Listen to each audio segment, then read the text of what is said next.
We live, bro. We live, yo. Is this the Michael Jordan episode now? 23. You right. Good. You right. 23. This is our 23rd episode. Look, I don't care. Congratulations. Thank you. I don't care who you are. You know the number 23 when it comes to Michael Jordan. You know we slacking because we should have won some Jordans today. I forgot to. I did too. It's all right. Yeah. We'll do something for the episode then. We'll, say Kind of lose its thrill after that. We can do 45. We can we'll do 45. Yeah, I wear the Concords on when we do 45. There But you yeah. Episode 23, Tease. Episode 23, and we got a special guest here with us Yeah, we do. today for a lot of reasons. Because y'all see the last name. But Yeah. We got family in the building. that's right. A lot of people don't know that. Yeah. So we got Miss Juan Teague here with us today, event coordinator extraordinaire. Yeah, and all that good stuff. So I'm happy that you're here. When we first started our podcast, actually, and we made a list of people that we wanted on the show, I did say, I was like, I want to get Juan on here because Juan, you was number one on the list. it was. Number one on the list. Oh, thank you. Because I was like, I know like Juan, like everybody in the city. I just like we like to hear like stories about people get started and stuff like that. So Right. I'm just so glad that you're here with us today. And yeah, so it was funny before we got here, y'all, how I actually found out me and Juan were actually related, because people have the same last names, Right. and they'd be like, we cousins, and you're not really cousins, but we actually turned out to be cousins. Cousin. Right. Yeah. So I met Juan probably in high school, and she probably even remember because used to be at Lane a lot with Carnita. Yeah. So we was like, I forgot what it was, but somehow Juan was passing out her business cards. Right. That's how long ago it was. She had business cards, y'all. And I saw her name on there. I was like, oh, my last name Teague. So we chatted about that. And when she said I found from Paris, Tennessee, I was like, oh yeah, Right. mine too. So fast forward, probably only maybe like 6 years ago, I was doing Ancestry, and I reached out to her and her brother to get like their Names of their family. names and stuff, and then we finally officially found out that we definitely cousins. Our great grandparents were brothers. So Yeah. So that actually worked? Oh, it worked. It It worked. worked. Yeah. because you know what, it goes by the census. And so that's how it was for sure, because it'll show you like all the people that's in the household, their kids. And I actually, when you get to the point, okay, I see Juan's name, I see my own name. So it go. That's why census is important, y'all. I should do that. Should I be Negroes out here that I'm related? A lot. Let's see what's going on, man. Okay. A lot. Yeah. Yeah. So You know what I should do? Like when people say, "Hey, are you my cousin?" I'm gonna call you and be like, hey, "Go look at that. Go look at the ancestry." right. We gonna find out for real. But so Juan, just tell us like a little bit about yourself as far as just how you got started. Before you even got how you got started, just where you grew up at in Chicago. I am like a that. West Sider. Yes, born sir. and West side in raised, the building.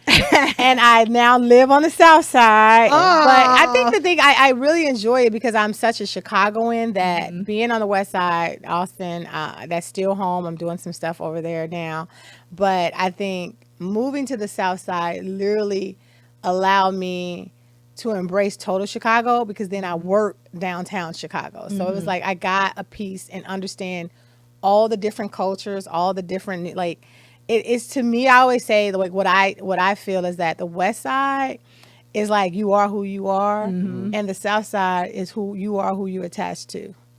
Okay. So Like that. I can see that. Yeah. Like that's that. the biggest difference that I've seen is that when I went to the South Side, people is like they would talk about like this organization like Links, and I'm like, I Yeah. know Link Card. Yeah. I know about Link. Yeah. They were like Jack and Jill. I'm like, Yeah. I know Jack and Jill the story. I Right. didn't know Jack and Jill. We didn't big have that on the West organization. Side Yeah. organization. Right. You know what I'm Yeah. saying? So it was just a different thing. It was more like affiliation versus on the West Side. It's just like, hey, what up? You don't even go into what you do and Right. You first learn each Right. other first. So that was the difference.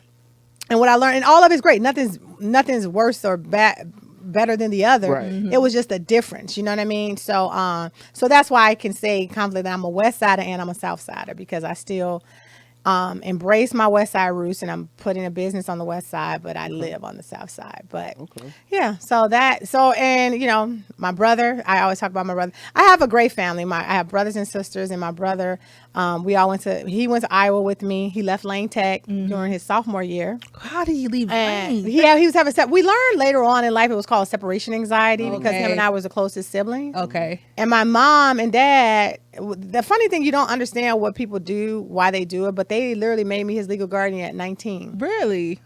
And he's been down in Iowa since 16, and now he's the mayor of Iowa City, That's where dope. we actually went to school at. It's crazy, Nice. you That's know? dope. So that's like, I had to give a shout out to my brother. So I'm proud of that. So you left Chicago what year? 92. 92. Okay. Okay. All right. Yeah, 92. I left and went to Iowa, but and came back to Chicago. And so Collins High School, Okay. St. Malachi, and Crown, you know. So St. I got a lot of Malachi. roots. All my roots are on the west Very side. West Side. I know it. I Oh, know exactly. very, very West Side. Yeah. Yeah. My mother, the only rule was, don't y'all go in them projects next door. 'Cause they was literally next door. The projects was Literally next door. yeah. Don't I bet y'all catch y'all in the projects. And, you know, you had friends living in projects, like, come on to my house. I can't go there. Of course. It would be my mother to catch us, and my Right. mother was the type, she did not care. She would embarrass you and whoop you straight in front of the whole class, and she would wait to take the whooping in the class the next day. Classroom, yeah. So yeah, we wasn't about No that thanks. life. Yeah, Yeah. so Yeah. that's kind of like my upbringing and stuff. Church girl to the Okay. day I died, born and raised in church. My mom was a PK, so that's Okay. I'm a PK. yeah. I love church. What yeah. church did you attend here in Chicago? On the west side, Mount Carmel. That's where my grandfather was the that's right. founder and pastor, and then now Pastor Coleman. And then I transitioned over to my friend Pastor John Hanna. So I've been there Okay. for. It's a I don't lot of even preachers count in the- our yeah, family. yeah, it's a lot. So I have a lot of a lot of preachers. Y'all full of preachers in that Yeah, family. yeah. Yeah. Preaching family, We the singing same family, family. right? Oh, here we go. Here we go. Yeah, so it's been a, like I said, my upbringing West Side, and now I, like I said, really embrace the South Side. So yeah, that's what's about up. a little bit about me. So then when you came back, is that when you got into like the whole events thing? No. So how did that no, start? no, How did that? So literally, this is what I always tell people, is that you never know who's who. And I'm a classic case of that, is that when I was working in a hotel, one thing about me is that I used to always be very, very insecure. Like because in Iowa, I didn't finish Iowa, right? Okay. So I was always hit with friends saying, when you gonna finish school? When you gonna finish school? And then also, I was also with being around, I really felt, I still right now can't pronounce a lot of words. Sometimes I don't, I just jack up words. Like I could look at it and just jack it Yeah, up, me right? too. So I used to be very insecure about that, right? And so I started working at hotels, and so what happened was, but I was always authentically myself, right? So the funny thing is, this lady, she walked in the hotel and she wanted to see some rooms. I was working at hotels. I first started at the front desk, $4.45 an hour. I'll never forget my first hourly wage, but I thought I was doing it. You could tell me at that $4.45 I wasn't doing it, and so I started transitioning, got into sales, and by this time, I'm just kind of fast forward, and I get to this House of Blues hotel, and I was doing sales, and it was transitioning. We were about to renovate and do it to a hotel called Hotel Sags. So this lady walks in, and normally with salespeople, they're very pretentious. Like, if you don't make no sales appointment, they're not seeing you, right? So everybody was like, this lady walked in, they're like, I'm not taking a walk in. I'm like, I'll take the walk in. So I go up there, this lady, she's like, I want to see some rooms. And she was super cool. So I love to eat free food. So she wanted breakfast. So we ate breakfast, and she was just telling me about how she has this client. She told me she said it was a celebrity and they wanted to do some stuff. And I was in this position where I'm like, I want not only my hotel names to be known, but I wanted my name to be known. And I was very open about that. And so she told me at the end of the thing, she said, thank you very much, but it's like, I'm gonna talk to my client about it. So then she talked to a client, like not even an hour later, and she's like, my client wants to come and see the hotel too. And I was like, she's like, oh, maybe we can talk about lunch. I'm like, this lady using me? But I was like, okay, but I'm hungry again anyway, right? So, because at the hotel, I could write off as long as I'm with the client. Yeah. So I'm like, cool, let's go to lunch, because we had options over there. So the lady comes down, we do the entire site. And so the lady's just asking me all these questions. She said, so how many black people are? Because she's black too. And I was like, oh, it's just me. And she's like, so what would you want? I said, I just want, as long as, she said, I was like, as long as your son is a B or C list artist and is really doing stuff for Chicago, doing stuff for the community, I can utilize that to help market it. Because I really wanted to start marketing, doing events in Chicago. Yeah. But they needed to be tied to something. I couldn't just do a party. It had to be where I had to convince my hotel to pretty much sponsor it. Right. So she was like, I'm just really loving the fact that you don't know who we are. And I'm like, no. I said, but y'all seem cool. Da, da, da, da. So by the end of it, she said, so if you think if I gave you my son, that will help your career. I said, well, as long as he's a B or C list artist, it definitely will help my career. She said, okay, I'm going to give you my son. I'm like, okay, who's your son? She was like, Kanye. Oh, wow. Kanye West. Oh, wow. So it was Wow. Donda West. I was meeting with that whole time. Had no idea who Nice. Donda West was. Nice. So fast forward, what ended up happening is that was the year Kanye was turning 30. So that was when they're in the Dropout album, and Kanye had a birthday party in New York at the Louis Vuitton store, the flagship store. So Donda invited me there. So this is the funny part. So I had never been to a celebrity event ever in my life, and I used to watch Sex and the City. And I don't know if you watch Sex and the City, they go to these parties and the red rope, and and you got to just be on the list, right? Right. So me and my cousin Keisha goes to this party. I was married at the time. I didn't even want to take my husband because you can't be your authentic self when you take your boyfriend, spouse, or anything Right. like that. So I knew I was going to have to lie. Like years later, I told him that me and Keisha bumped into each other, but really she went with me. I can use that story now because I'm divorced. Yeah, right. So anyhow, me and Keisha get there. This is the funniest story. We sitting there, and all these people in line were like sitting up there saying like, I'm this and I'm that and I'm this, I'm that. Like we literally had this little hotel room that when you open the door and try to open the bathroom door, you couldn't do both at the same time. That's how little our That's room. smaller Yeah, room. and we had went to Baker's to get our shoes. We had went Baker's like used to be that it used to be the thing. Like we was doing it. Like I still have the first dress I ever wore to this event. Right. Wow. So we went, and so we stand in line, and so all these people who were talking about who they were, when they got to the front of the line, they were like, you're not on the list. You're And not they on don't the list. give a chance at events say, stand here and let us wait. There's like they lift that rope up, rope, yeah. and you gotta go. Yeah. And I was like, so me and Keisha, I'm trying to call Janella, who is working with Donda. They not picking up. I'm like, did we come all the way to New York? My hotel just paid for us to come to this New York trip, and we don't get into this party. And so Keisha was like, the blood of Jesus. She started praying. She's like, You start praying, in the name huh? of Jesus, we're going to get in there. This is going to change your life. This is going to change your life. We're going to speak this. So we sitting there, everybody else talking all this stuff. We over there praying. So literally we get to the front of the line. I said my first name. I said Juan Kirkman. I was married, and they was like, no, there's like Juan Teague. And right when they was like, you're not on the list, they lifted up. The girl Janella was standing with our wristbands. I was like, Oh, wow. whew. So long story short, that was the first time I got into an event. That's when I met Common. I started to meet everybody. Everybody. And I would say the nicest person to me was it was Swiss Beats ex-wife. And she saw how nervous me and Keisha was. And she literally said, don't sweat it. Everybody's nervous. You're getting access that nobody else. You're sitting here with us. So I mean, when I say it was everybody and their mama there, everybody and their mama. Everybody was And there. it was like the Louis Vuitton store, and they didn't put nothing up.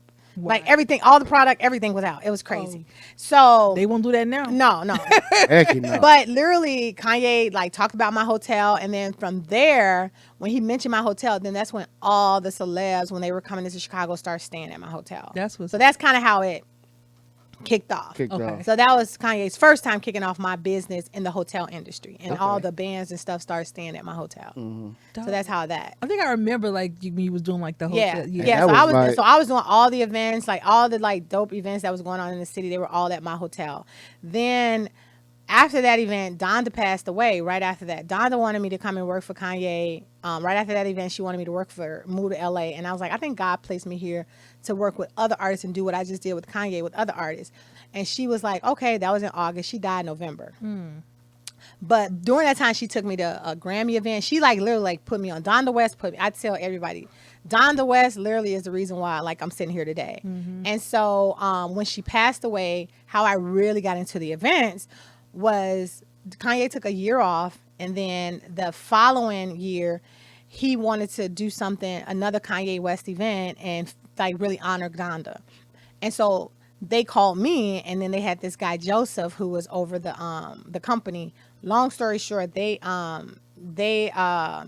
was like, what do you call yourself when you're doing events? I was like, we call ourselves Simplicity Events. Because we were just doing like my mother and them, reunions and stuff like that. And it was like nothing simple about you or, us. You need to come up with a different name. So that's how Juan and Only, because the director, Adam, at my hotel used to call Juan and Only, the only girl named Juan.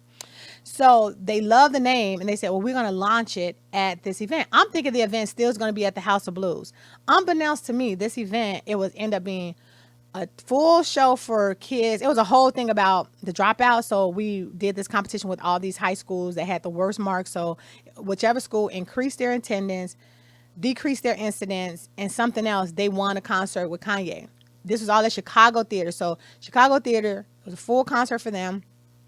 We did a news conference. I didn't even know what a press box was. I did a news conference. I remember that. Then we did a VIP reception in Chicago Theater. Then did a sold out concert with Fuse Television taping it off.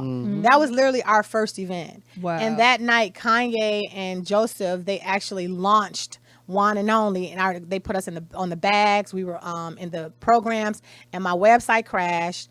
And because everybody, too much traffic, because Kanye and them all mentioned it. Yeah. And they saw it in the books, like this is the company that did it. And people wanted me to do the bar mitzvahs, the weddings and stuff like that. And I'm like, we can't do that. I still have my full-time job. So then they're like, Kanye, all of them was like, take down your website. I took down my website, and literally now it's been off referrals. So from that's how I started working with Dwayne Wade, Common, President Clinton, Donovan McNabb, Derrick Rose. I started working with all of them, and then all the labels just based off of referrals. So that's kind of how it all happened. How it started. Okay. Yeah. Nice. So Donda kicked it off. Kanye kicked off the other part of it. So when people refer you,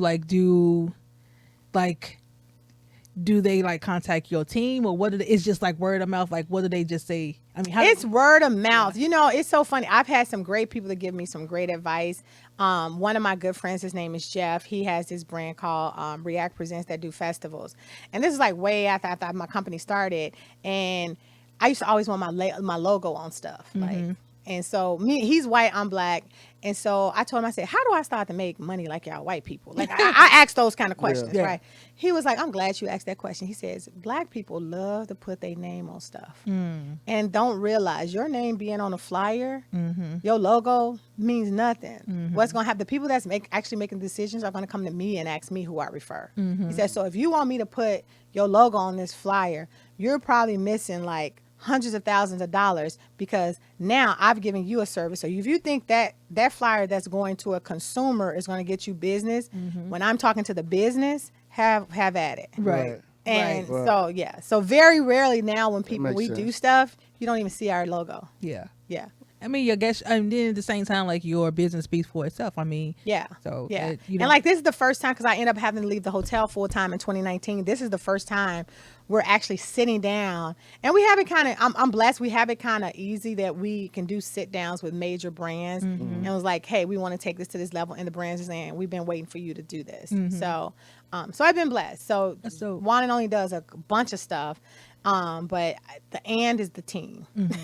Yeah. Right. Yeah. I mean, because I was like, especially like since last year with COVID, how was that like for business? Because if your business is like events and then they're shutting down stuff, like, was that, I can imagine that was stressful. It was stressful for me, because 2019 I left my full six-figure job, and I didn't pay myself in 2019. Then 2020 hit, everything left. And so what it did do is had me to pivot to really show, because when everybody's like, oh, we ain't doing no parties, no events or nothing until 2021, 2022.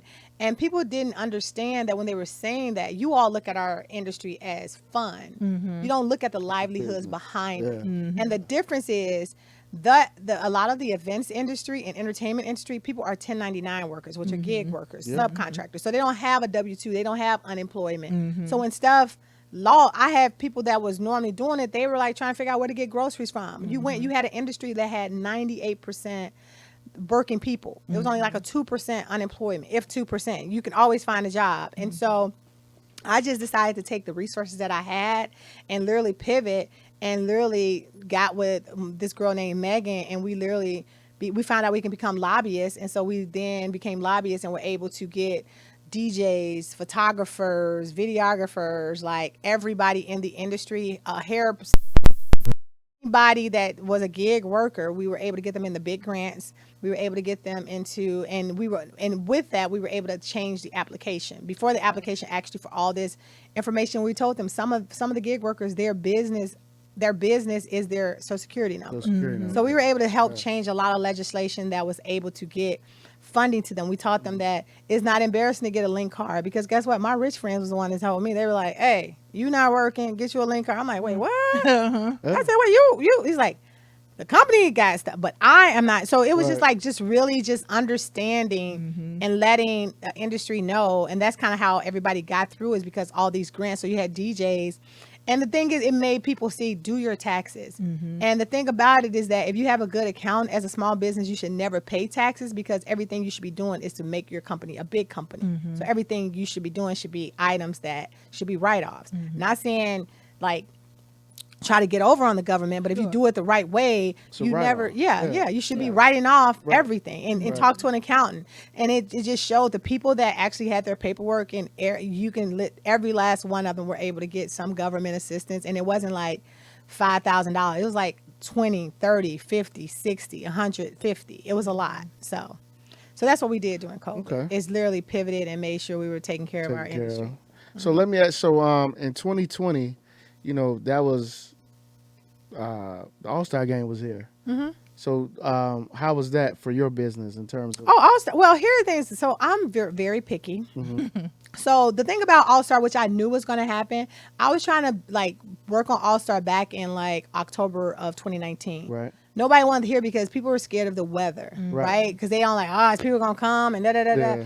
And so then, by the time people wanted me to start hiring us for stuff, I had got so many invitations to parties. I had got the invitation to Michael Jordan party. I was getting all like the good parties. So I was like, forget this. So I literally just decided to just work with 2 clients. I did one event with Warner Brother Music, and then I did another event with Jack Daniels that I did like a grown thing with Lorenz Tate. And that was, and they all sold out in like 15 minutes. Wow. So we were good. So that was I partied that, because, and then I was working on, so we consult this venue called Radius. We did the opening for Radius. So we oversee the special events. We were overseeing the special events for Radius. So I had my own thing with that big venue going on that can hold like 6,000 people. So Okay. So that's what we did for All-Star. I hung out. Okay. I partied so much during All-Star, I forgot. When people were like, "Are you going to the game?" I'm like, "What game?" I forgot it was a game. That was me. Yeah. I partied so much that weekend. We almost missed the game. I didn't go. Well, that's a good time. We almost missed the game. Like, That's a good time. Yeah. That is a real good time. Yeah. So like kind of like pivoting back to like when you were talking about like some of the things people had struggled with last year with COVID and stuff. What would you say is like kind of like a misconception about the business? Because everybody see like you with the celebrities, you're doing the big parties, and everybody think it's just about that. So what do you think is like a misconception about your industry? I always tell people, you think it looks like this, but this is what it looks like. And I always tell people, by the time the event and you're walking through the door, if you've done it right, what people don't understand, like even with this is a production, right? Before we even get on, you're testing mics, you're standing, but then when they see just this, right? And I think a misconception is, it's people, even with celebrities, like I don't get, and I think that's why we've lasted so long with celebrities, because I treat them like me, right? And there's a lot of misconceptions, and that's one of the narratives we're trying to change, is that when people see these celebrities, they see all this kind of stuff, they want it. And social media doesn't do nothing but intensify it, right? So I hate that a lot of people, when they see our industry, they just look like, I got to do that because I want to be validated. I want to be popular. Right. I want to be, and what they don't understand, then they find themselves trying to get the Chloe bag. They're trying to get, they're trying to get everything, right? Like everything you wear, it gotta be a brand and all this kind of stuff. And they don't even realize that a lot of people that's doing the work does not care anything about that. And that's not saying that, like I'll tell people, it's not saying that I don't have nice things, but it's a difference when you getting something. I know that if I want a Chloe bag, I can go out and buy it. But do I need it? Right. Right. You know what I'm saying? So to know that, to me, my confidence is knowing that I can go out and buy it. But back in the day, I used to be real hood. When I first came out, I went and bought a 750 BMW. I was doing it big. Yeah. And then I was sitting up there one day, I was like, I'm the only one in my car. Why am I paying for this big car? You start to think, like, what? And then you become like my nephew said something so profound to me because he was with me with the celebrities. He's like, Auntie, you like not rich, you like hood rich. I was like, and he was like a little kid. He was like, you hood rich. And it was like, you're right. I'm a 750. I don't even have a garage to put it in. I'm still living in my mama basement. But when y'all saw me, it was like, Juan was popping.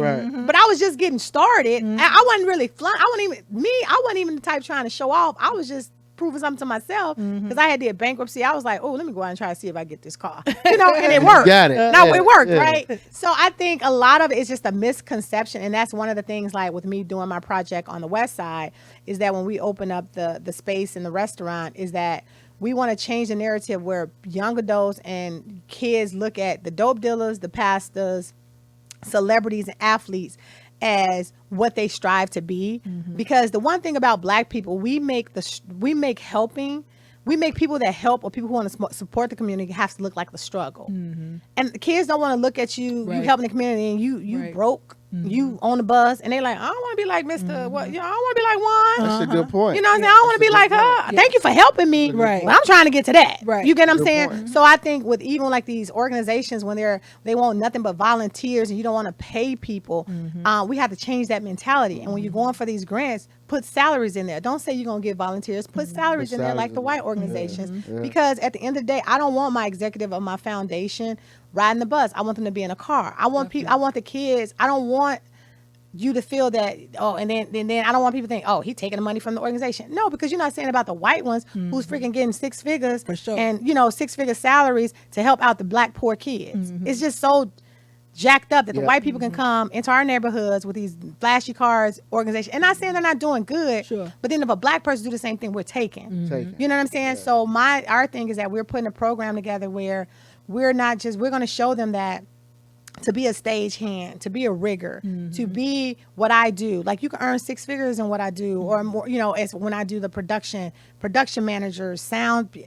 People don't understand. And then what you do is then you work with the unions, and we have the luxury that we've done a festival with the union. So we get with them to say, okay, after our program, because what I don't like is when they do these programs and then all of a sudden the work they done, and then you send the kids away. No. Put them on a path for a career. And then while you're putting them on the path of career, don't just deal with the businessman, deal with the whole man. So make sure you have a social worker that can talk to them about if they go home and got no food, if they go home in an abusive relationship. So it's just layers to it that because I've been in the community so much doing what we do, is that it now makes me look to say, people are like, oh, Juan, I want to do what you do. You don't know what I do. But guess what? I didn't graduate from college. You can be just like me. Everybody is not for college. Yeah. Everybody's not. And it's okay. And see, and your story, I graduated from college. I got a college degree. Nothing's wrong with that. I applaud y'all. That's I think these kids nowadays, they feel like, well, I don't have to go to school now to make six figures or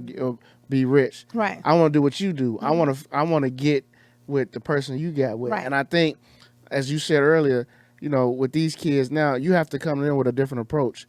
When I was growing up, when somebody came around with a suit and tie on, we wanted to see, okay, he must be rich. Right. I want to do what he do. Nowadays, you can't come around these kids with a suit and tie on.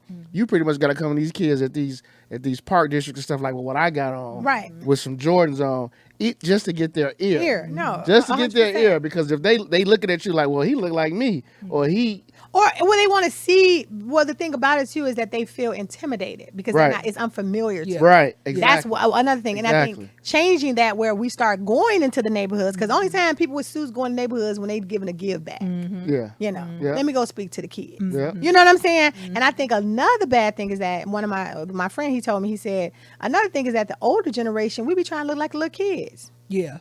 Back in the day, the kids wanted to look like the OG. You want to look like them, but it's so like it's just so much bad. Yeah. And I think social media makes it. And then these kids and I tell you, it's just so many people that be like, oh, Juan, I want to work with you. I want to work with you.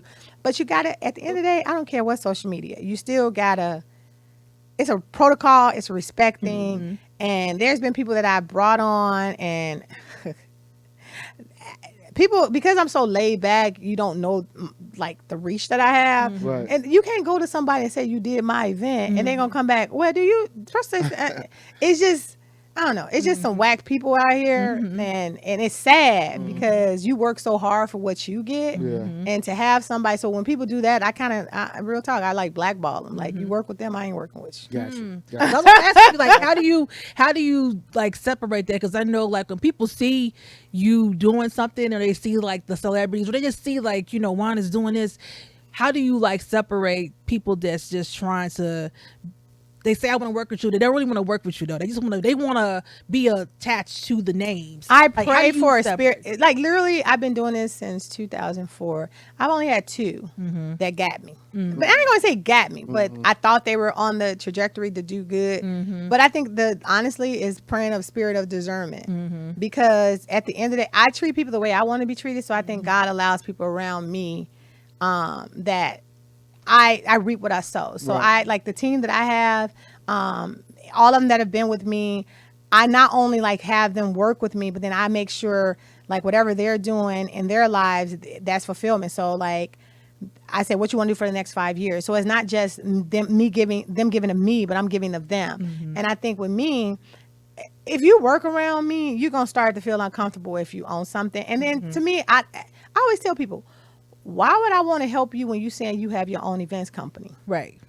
True. Right. That doesn't make sense to me. Yeah. No. Yeah. Your competition. I will. Now, what I will do, if you have an events company and you're a decor company, you're this, I can collaborate with you. Sure.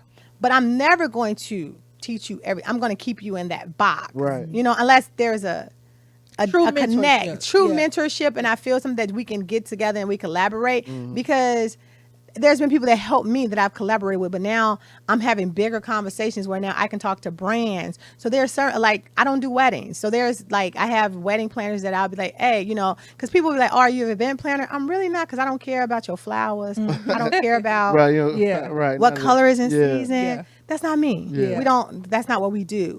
We normally do festivals, experiential. We're literally looking at what the consumers are looking at. So we're a different beast. But there's some amazing people that do more social. I do no social, because then it's needy. And you want Yeah. to talk to me Yeah. every day, or you want, and I can't do that. Blowing your phone up all Yeah, the I time. can't. No. I don't got care you. about your guest list for chicken or fish. Yeah. Yeah. I'll come, but yeah. Right. Yeah. So like so I'm a switch gears. This is way switch gears. So, and I think me and Moses talked about this maybe a few episodes ago. So there's this myth that when a black woman is successful, that she has to be successful or be in a relationship. She can't do both. Do you buy into that if you reach That's a certain good level of question. success? That is a good, let me tell you, because I just deep cleaned my house, because I was like, I got to get some, my brother told me, he said, you got to get some spirits out your house, because you doing everything right except your love life. And so this is what I have to admit to me. I'm bad with social cues. Okay. I miss when men are trying to hit on me, because I think when people meet me, they always want to be about business. So I have a good friend named Leroy, who basically, he's pretty much my therapist. He's not, but he's like my good friend. And so he would do these examples with me, because I'm such a tomboy too. So we were one time at Tennessee State at this event, and he's like, Juan, you do not even know like you're cute. And I'm like, really? He's like, so we would walk. And he's like, now watch the cars. After they let us by, they gonna slow down. And my goofy self, I turn, I'm like, oh! You know, like that. And then me and him were having a conversation, and he was like, Juan, a lot of the men that you've met with, that you're now business people with, they didn't meet you, at first to do. I'm like, yeah, they did. And so then I would call my friends, and they'll be like, Juan, I want it.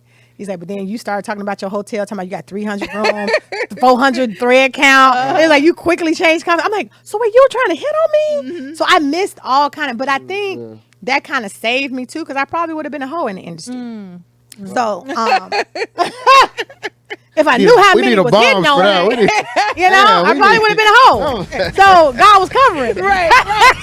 You said I probably would have been a hole in there. Yeah. Man. So I thought they all looked at me like, You'll be known for something else, then. Like, hell yeah. Oh, yeah. we know her. know her. We know her. Like, literally. One and only for that. It's so funny. Yeah. Like people were sharing me. They're like, "Juan, you it's not like you make us," but they're like, "It's like the." And I think that's how I wanted to build my brand. Like the ladies that are with me, and when I interview, I say, "Are you a hoe or do you have hoe tendencies?" Because the thing about it is that you can't be a hoe in this industry because business is good while you basically having sex with them. When it goes, they don't want to hang around you. So I can't have nobody in my team messing around my client. I'm like, just make enough money to go buy it if you want and go somewhere else, but don't ever interfere with that. And I think that's another reason why we've lasted so long. And even though I'm glad God kind of gave me those bad social cues, but now, I was married, and so my brother told me that I had to clean out these spirits because my dating life has been like, after my divorce was like, my dad died. So then I dated somebody that definitely wasn't.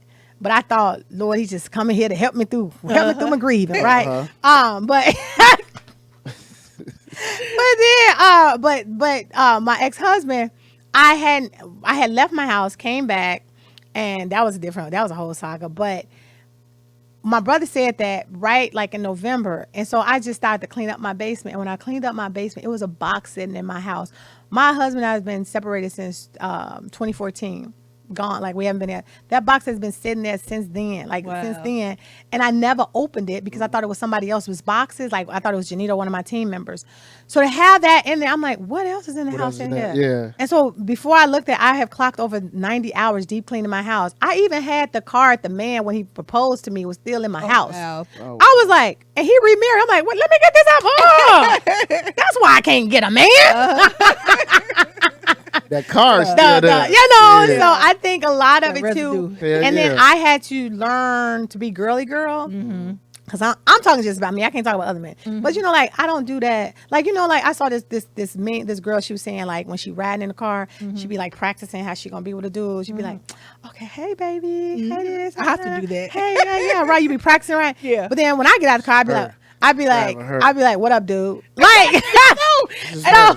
It's the same thing. This is her.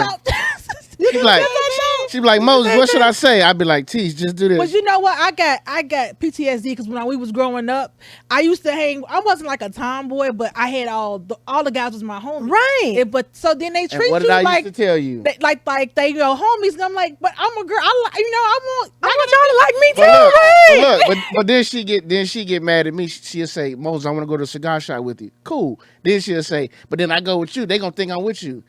Then don't just come by yourself. Come by yourself then.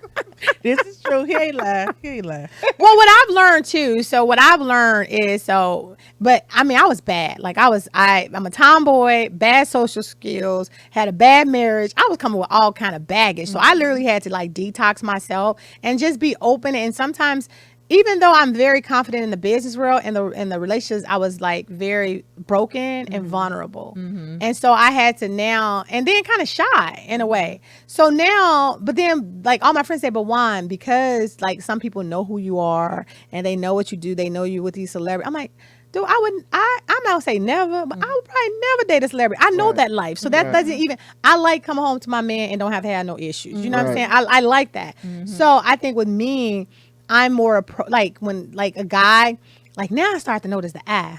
I think it was when I started wearing lashes too. Yeah, I'm glad I started wearing lashes. I found out the magnetic lashes like last month. I probably would have been a hoe too if I had known about lashes way before too. So blame the lashes. I blame the lashes too, because now I start blinking, they be blinking back. I'd be like, The lashes is something different. Oh my God, this is hilarious. yeah, and not the right noises ones that they gonna touch them and scare them like you a don't have to wear spider. nothing else but lashes. Yeah, you can yeah, wear it- lashes yeah. and lip gloss and you look good. Yeah. So now I actually say hi. Like before they say hi, I kind of pick up on it. I'd be like, hey, what's up, or whatever the case may be. So it's been that's to me is more the thing that to do. Do any dudes jump in your DMs? Oh, that's been happening for years, but I think that's creepy. Creepy. So you wouldn't date anybody from the DM? Because that's like the They new say that's the love new thing love, now. yeah, Like if the anybody DM. that's in your DM, like No, so the guy that I'm seeing, he like literally I saw him in church. So I'm old school. You going to my DM. I'm like, who else is you DM? Everybody. Like, you just trying to figure it out. Like, I tried the online before I got into I tried the online thing, but then I figured out I know too many. I was trying to, when Bumble first came out, I was calling this one dude my Bumble Boo. And then I told my girlfriends about it. Well, then all my girlfriends are popular too. So we all talking, and I'm trying to talk to this one Bumble Boo. And I'm like, he all of a sudden stopped talking to me. And then my girlfriend's like, ooh, I'm talking to this fine ass Bumble Boo. And I go over there, he talking to her. Oh, damn. So, you know, me being a tomboy, Yeah.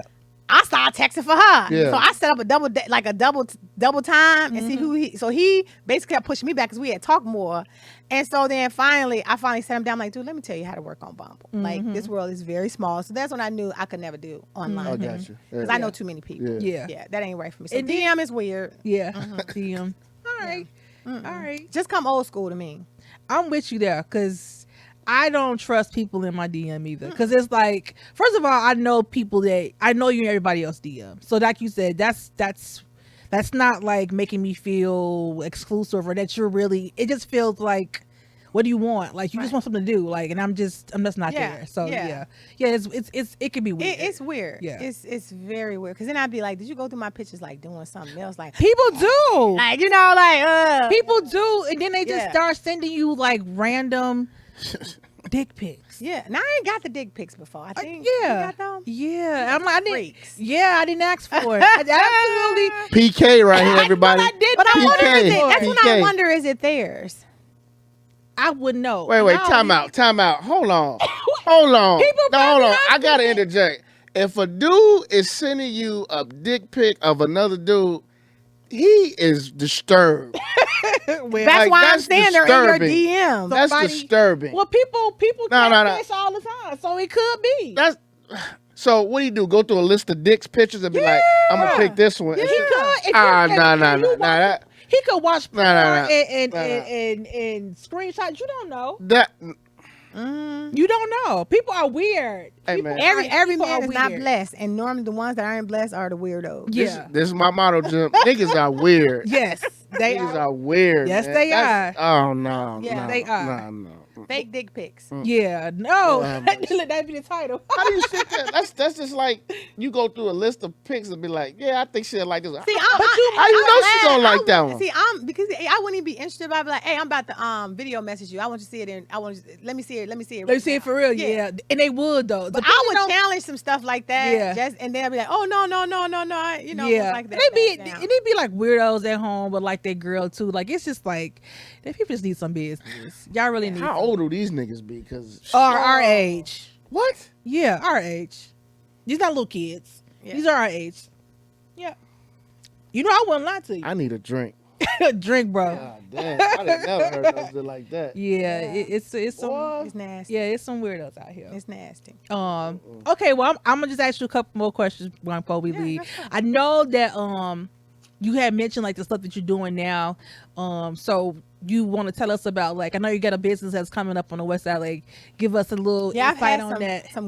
some challenges, but I think at the end it's gonna all work out. So basically, when I was on the west side, I wanted to do an event space when I left my full-time job, and so me and my cousin Terry, when we were sitting there, we were trying to order food. This was before the pandemic, and everybody doing Uber Eats. We were like, ain't nothing to eat here. And then we went on Uber Eats. It was like no restaurant had like pictures of their food. They had like a foam paper plate, a spoon, and a fork. Every picture. I'm Yeah. like, this is the weirdest thing, right? So we basically found out there was a food desert, and so there was this guy that I used to kind of work with. That, you know, he's not the nicest person, kind of like a crook on the west side, but but he did. I might know him. He was instrumental in basically making me connect, because he kept saying, we need a restaurant like Bladder and Berry. And I'm like, well, why not Bladder and Berry? He's like, well, we tried to get them here like 6 times to the west side, 7 times to the west side. I'm like, all right, let me give it a shot. I ended up knowing the chef there. So long story short, on the west side, we're bringing the second location for Batter and Berries on the Nice. west side. Where's it gonna be at? On Chicago Avenue. It's by right- Austin. That's my cigar shop right across the cigar street from shop. it. Yeah. from I've seen the sign already. Yeah. Yeah. Okay. Yeah. Yeah, Okay. that's me. So Okay. we had some challenges with like That's GD dope. issues and stuff like that. And so basically during the day,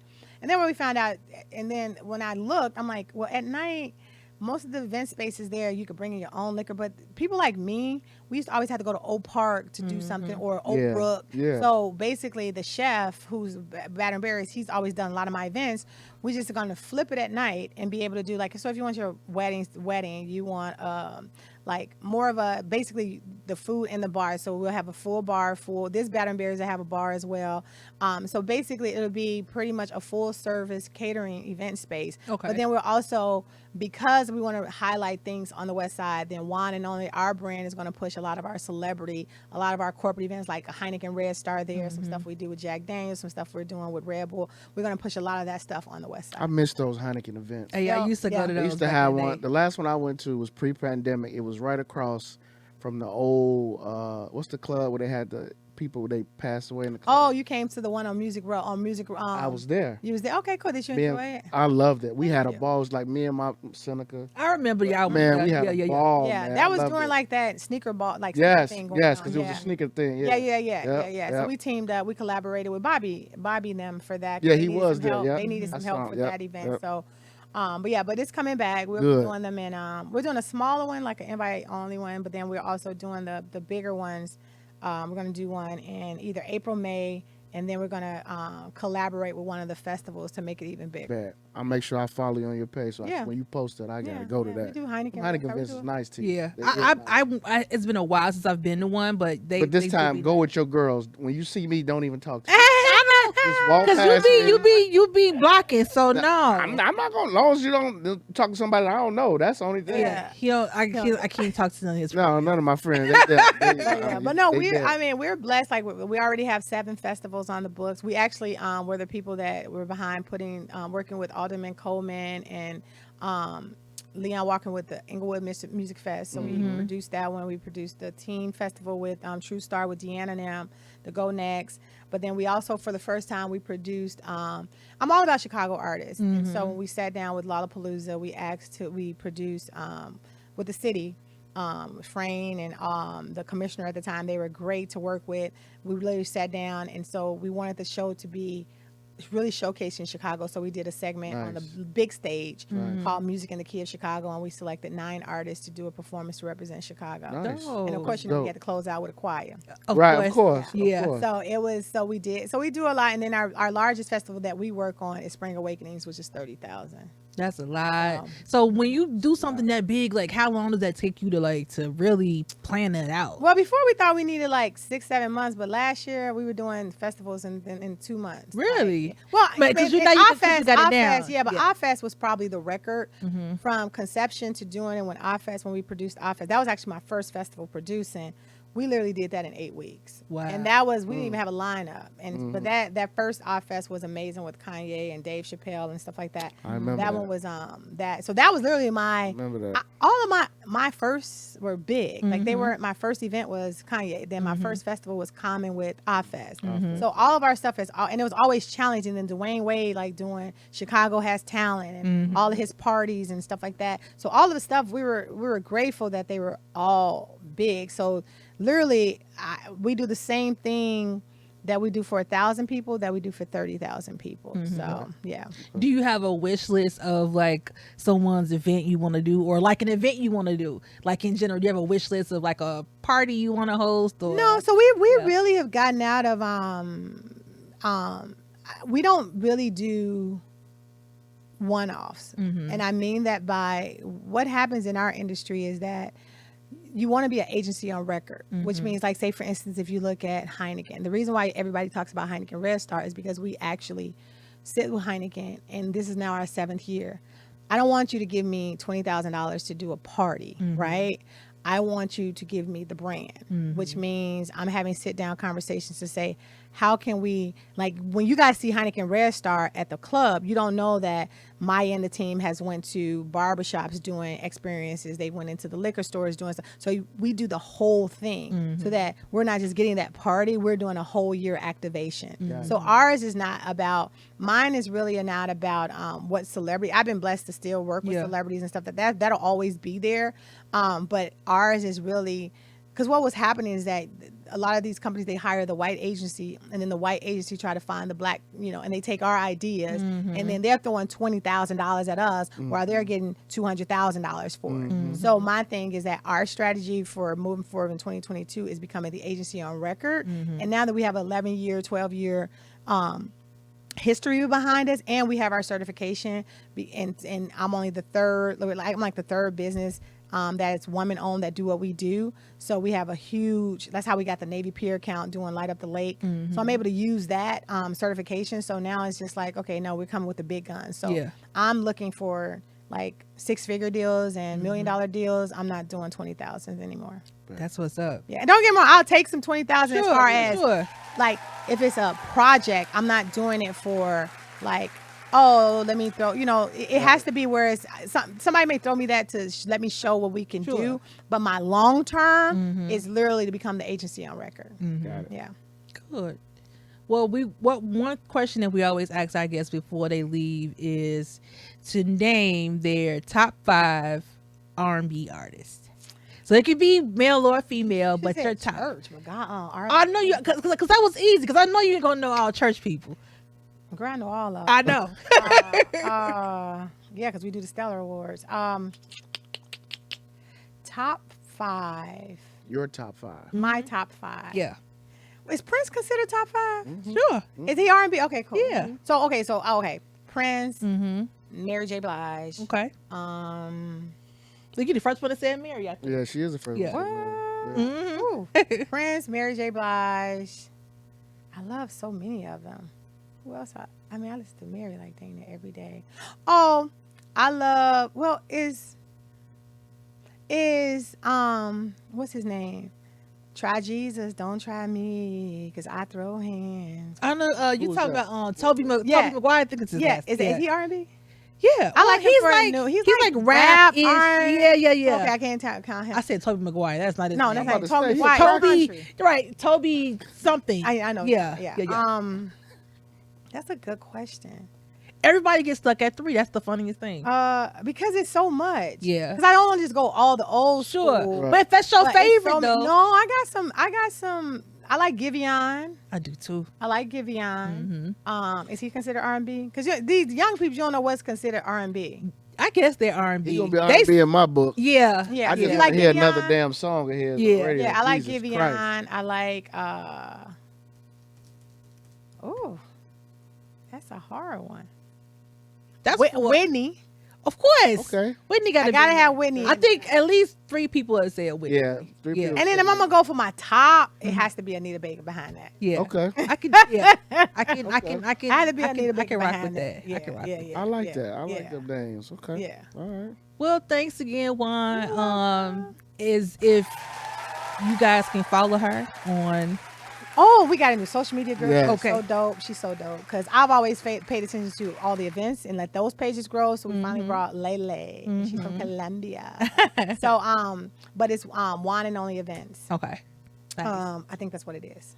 She think it's what it is. We're gonna make sure it's what it is, y'all. Yeah. We'll put it in the we'll put it on the show. Yeah. And we're for really sure. good about our website, making Yeah. sure like what's coming. coming. Because it's so ever changing. Right. So, Yeah. yeah, we always good with updating. One it and too. only events. Okay. Nice. All right. Nice. Well, thanks again. You all. Y'all, we appreciate y'all for listening. Like we always say, make sure y'all like, y'all subscribe, and y'all comment. All that good stuff. Bro, you got any shout outs before we leave? Shout out to the Reasonable Ignorance Podcast. They will be on this show. We're doing a collab real Doing soon. the collab. Right yeah. here at Jim's house. So that's going to be a big show. Yeah. That's it. Make sure y'all subscribe. Some of this, some of that podcast 2022. Hey. That was cool.